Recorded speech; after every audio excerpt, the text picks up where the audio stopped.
Alright guys. Hello. Okay, so this video is about team structure and the team roles that are within it. So to kick off really quickly, we've got the Vice President, the Team Leader, the EPM, the EP Manager, sorry, and the members.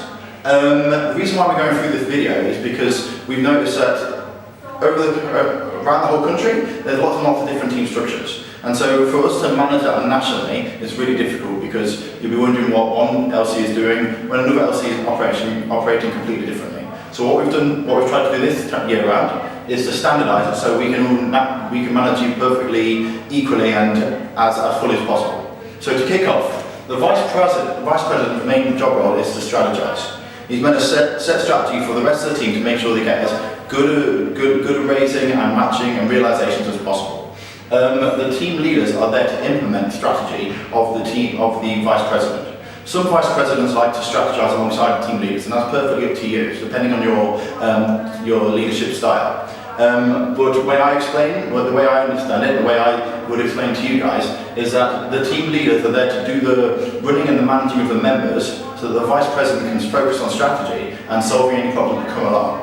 I'd even go so far as to say that if there is a crisis and the Vice President has to be outside the LC, for instance, he's maybe not a crisis, but going to Epic because he's got to look after the other EPs that have been raised, he should be able to feel comfortable that the team leaders will be able to manage the rest of the team and be able to run an assessment centre at the same time. And if you keep wondering why I keep saying he, I do apologise. She's very welcome to be a Vice President as well. So I'm just going to say, okay. Anyway, moving on. So after the team leader, with the EP manager role, I'm going to let Bill talk about that because it's a lot more integral to his part in the office. Yeah, so as an OJX manager, one of my job roles is to manage the EPMs, and I'll explain why now. So the EPM's main role is to do with matching and EP servicing, EP care. So within that, like the main element of their job is to ensure that the EP buddy system is working efficiently, because the EP buddy system is very much about matching and EP care. So ensuring that each EP has a buddy and that they're helping to be matched by the buddies. And then also ensuring that in terms of care and services that they're coming to all the right events. So ensuring that your LC has an EP induction event to bring the EPs to teach them how to do matching, how to match themselves, but also to ensure they understand what ISEC is and they're inducted into the LC and into ISEC in general. So that's a big part of their role. And then also in terms of care, there's other elements as well, so ensuring that they promote EPIC to them, the OPSs, ensuring that the EP buddies do this, and also that they're getting support whilst they're on exchange, and then when they come back, that they come to RIPS and they have their full ISEC experience. So like to sum it up, it's like matching an EP care, and like this is how like an EPM will be sort of tracked, and it's a way to like split the two roles. Another thing I would say as well is that if your LC doesn't have an EPM, then these roles will reside with the VP, or maybe you want to delegate them to some of the team leaders, but it's something that you then have to decide. But from my side, like, I will manage all of the EPMs, and LCs without an EPM, I'll then contact the VP for matching and EP care. So that's how it works. Yeah. Okay, cool. Now the last member role out of this structure that we've got here is the member. That's the new members that have just been inducted to ISEC. So those guys have been running around doing everything, being led and managed by the rest of the team structure. Okay, so that's for them to get their learning and to take the most out of the TMP, the team member program, and then one day move up to the TLP, the team leader program, which these three roles reside in. So okay, now I'm going to look at two team structures. Now I'm not going to tell you to do either one of them, I'm going to suggest that you can do one or the other. Okay, so the first one we have is what we call the team leader structure. Ta-da!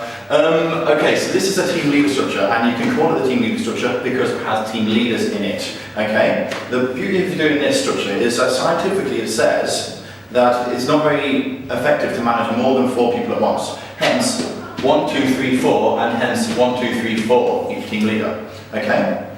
So, the beauty of doing this structure, the useful way of using this structure, is that each team leader can focus on a different product. So for instance, let's use the argument of this team leader is focusing on Asia Pacific, or let's say Southeast Asia, or you could be the China project. And so this team leader is focusing on his marketing push to be focused on people that would like to go to China, or Southeast Asia, or wherever. You could focus on country partners, and this would be a really useful way of doing your country partner management. Your team leaders can be in contact with, for instance, your vice presidents in China or in India, and then they can market successfully to the actual people that want to go to these places. It's also a handy way of managing the EPs that would like to go to those places. One of the problems with this team structure is that it can lead to some sort of communication issues, in the sense that you have two layers between the vice president strategizing his goals, or her goals, to the members who are implementing it, okay? So one solution to this would suggest that if you do have this structure, you may have your meetings with just the 5 of you there, but also make sure that every now and then, once every 2 weeks, once every month, or once every week, if you like that, then the vice president meets with the whole team to explain strategy, okay? And then lead on the implementation and doing the actual role of the raising pushes. The second the second team structure is, what we call the member-based structure, because it has members and no team leaders. The reason why we have this is to get rid of the flaw of the 2 layers of hierarchy. Do you want to expand on the? Yeah. So going back to what Jack said about before with team leaders, it's very important to have the communication between them. And actually, you don't have this problem because you all meet as one and you're one big team. However, the problems you could have with this is, as Jack said, scientifically it's been said that you can only really manage 4 people. So if you have a team of say there's 12 here, you can have 16, some have 20 members, managing them all and ensuring they're all having a good time can be difficult, which is why it can be a difficult system to do. However, there are benefits to it because you feel like one big team, that you're all working together, and in terms of communication, you know what's happening, and the whole team will be acting as one. Because what you need to ensure as well in the team leader structure is that you're not doing the same thing. So you haven't got one team which is doing something which the other team is doing the exact same thing of because of lack of communication. So and that will be avoided with this structure, but then at the same time you've got the problem that you're managing so many people, it's difficult to know what everyone's doing. So you can see the pros and cons of both, and it's just it's up to you which structure you should implement and what you think is best for your LC.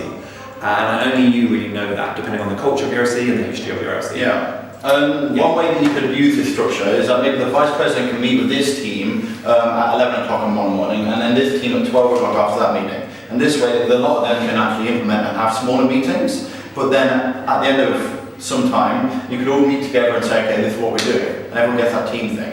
A lot of LCs right now, at the time this video is made, have actually got this base because of the leadership pipeline they have available to them. This is great, and a lot of the vice presidents are actually thinking about electing or selecting team leaders to come into these roles after the first semester's push.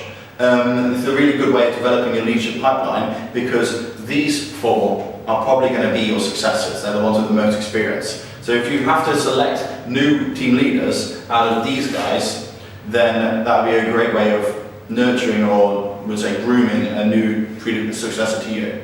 So I don't think we have anything else to put on the issue. Yeah, I think that's it. Any questions, give us a shout, give us a phone call, give us an email. Anyone right now? No? Alright, fine. Have a good day. Okay, ta-ra.